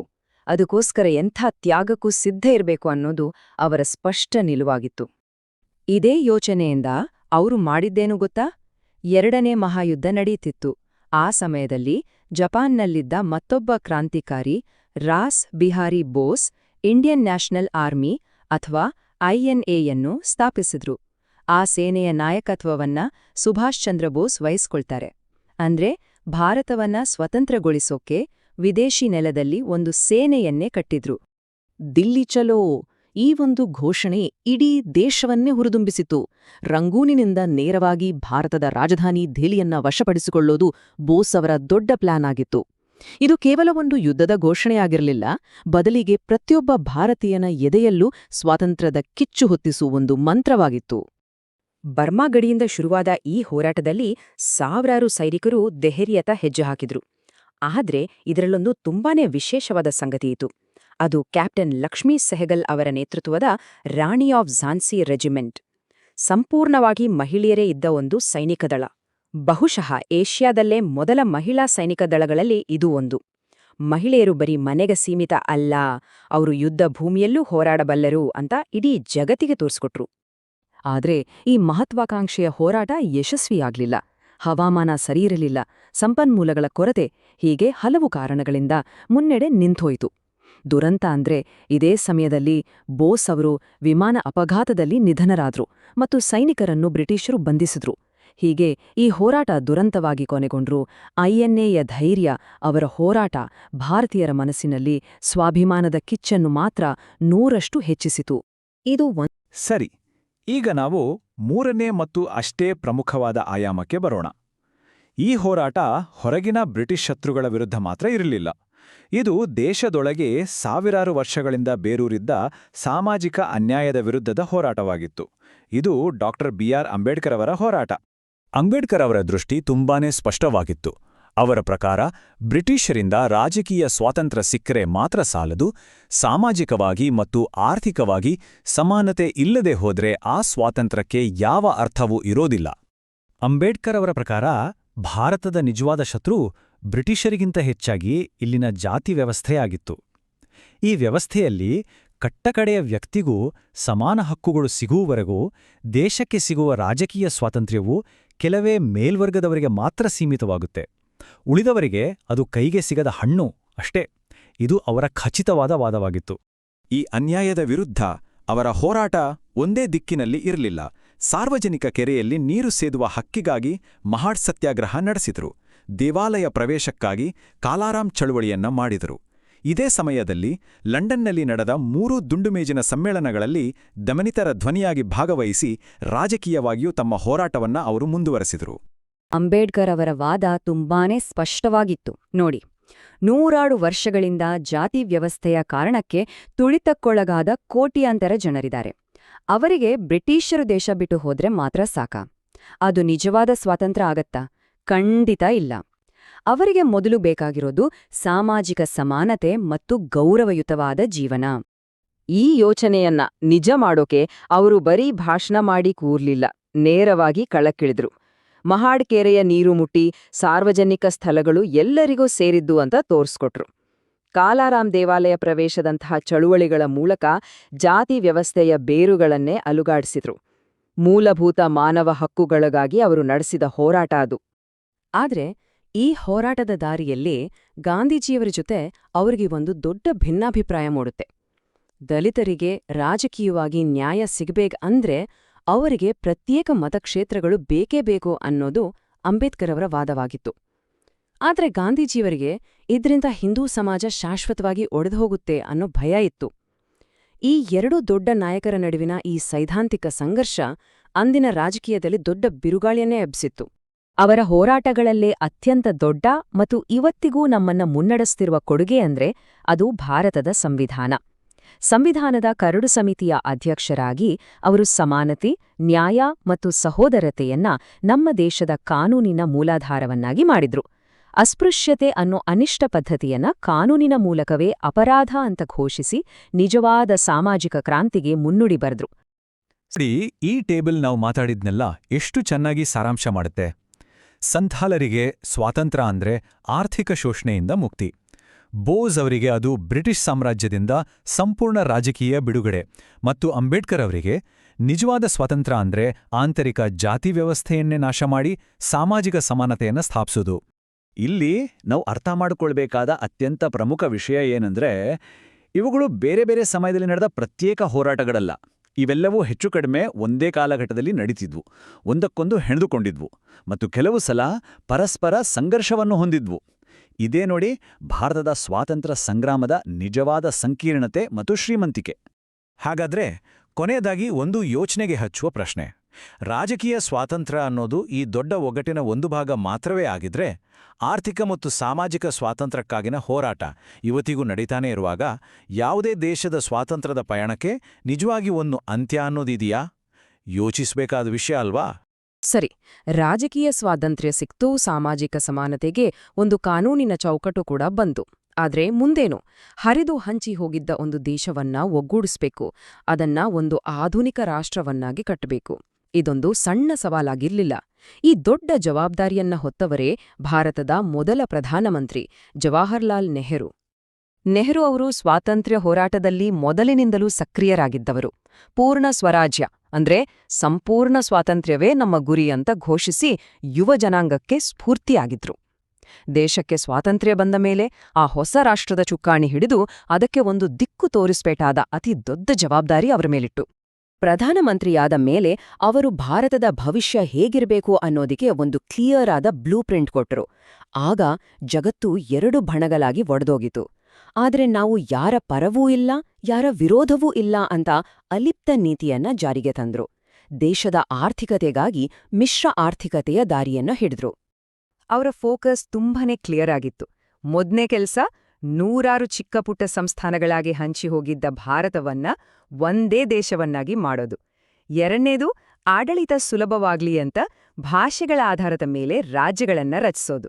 ಮತ್ತು ಮೂರನೇ ಮತ್ತು ಅತೀ ಮುಖ್ಯವಾದದ್ದು, ಪಂಚವಾರ್ಷಿಕ ಯೋಜನೆಗಳನ್ನ ತಂದು ದೊಡ್ಡ ದೊಡ್ಡ ಕಾರ್ಖಾನೆಗಳು, ಅಣೆಕಟ್ಟುಗಳನ್ನ ಕಟ್ಟಿ ಕೃಷಿಯನ್ನೇ ನಂಬಿದ್ದ ದೇಶವನ್ನ ಒಂದು ಆಧುನಿಕ ಕೈಗಾರಿಕಾ ದೇಶವನ್ನಾಗಿ ಮಾಡೋದು. ಹಾಗಿದ್ರೆ ಈಗ ನೋಡೋಣ. ಒಂದ್ ಕಡೆ ಸಶಸ್ತ್ರ ಹೋರಾಟ, ಇನ್ನೊಂದ್ ಕಡೆ ಸಾಮಾಜಿಕ ಸುಧಾರಣೆ, ಮತ್ತೊಂದ್ ಕಡೆ ರಾಷ್ಟ್ರ ನಿರ್ಮಾಣ. ಈ 3 ಬೇರೆ ಬೇರೆ ದಾರಿಗಳು ಒಟ್ಟಿಗೆ ಸೇರಿ ಇವತ್ತಿನ ಭಾರತವನ್ನ ಹೇಗೆ ರೂಪಿಸಿದ್ವು? ನೋಡಿ, ಇಲ್ಲಿ ನಮಗೆ 3 ಸ್ಪಷ್ಟವಾದ ದೃಷ್ಟಿಕೋನಗಳು ಕಾಣಿಸ್ತವೆ. ಸುಭಾಷ್ ಚಂದ್ರ ಬೋಸ್ ಅವರಿಗೆ ತಕ್ಷಣದ ಸಂಪೂರ್ಣ ಸ್ವಾತಂತ್ರ್ಯ ಬೇಕಿತ್ತು. ಅಂಬೇಡ್ಕರ್ ಅವರ ಪ್ರಕಾರ ಸಾಮಾಜಿಕ ಸಮಾನತೆ ಇಲ್ಲದೆ ಸಿಕ್ಕ ಸ್ವಾತಂತ್ರ್ಯಕ್ಕೆ ಅರ್ಥವೇ ಇರಲಿಲ್ಲ. ಇನ್ನು ಜವಾಹರ್ಲಾಲ್ ನೆಹರು ಅವರ ಗಮನವೆಲ್ಲ ಸ್ವಾತಂತ್ರ್ಯ ಬಂದ ಮೇಲೆ ದೇಶವನ್ನ ಒಂದು ಸ್ವಾವಲಂಬಿ ರಾಷ್ಟ್ರವನ್ನಾಗಿ ಹೇಗೆ ಕಟ್ಟೋದು ಅನ್ನೋದರ ಮೇಲಿತ್ತು. ಹಾಗಾಗಿ ಕೊನೆಯಲ್ಲಿ ಹೇಳೋದಾದ್ರೆ, ಭಾರತದ ಕಥೆ ಅನ್ನೋದು ಕೇವಲ ಒಂದೇ ದಾರಿಯದ್ದಲ್ಲ. ಇದು ಒಬ್ಬ ಸೈನಿಕನ ಶೌರ್ಯ, ಒಬ್ಬ ಸಮಾಜ ಸುಧಾರಕನ ದೂರದೃಷ್ಟಿ ಮತ್ತು ಒಬ್ಬ ರಾಜಕಾರಣಿಯ ಕಾರ್ಯತಂತ್ರ, ಇವೆಲ್ಲದರ ಒಂದು ಅದ್ಭುತ ಮಿಶ್ರಣ. ಈ 3 ಹಾದಿಗಳು ಒಟ್ಟಿಗೆ ಸೇರಿಯೇ ಇವತ್ತಿನ ಭಾರತ ಗಣರಾಜ್ಯಕ್ಕೆ ಅಡಿಪಾಯ ಹಾಕಿದ್ದು.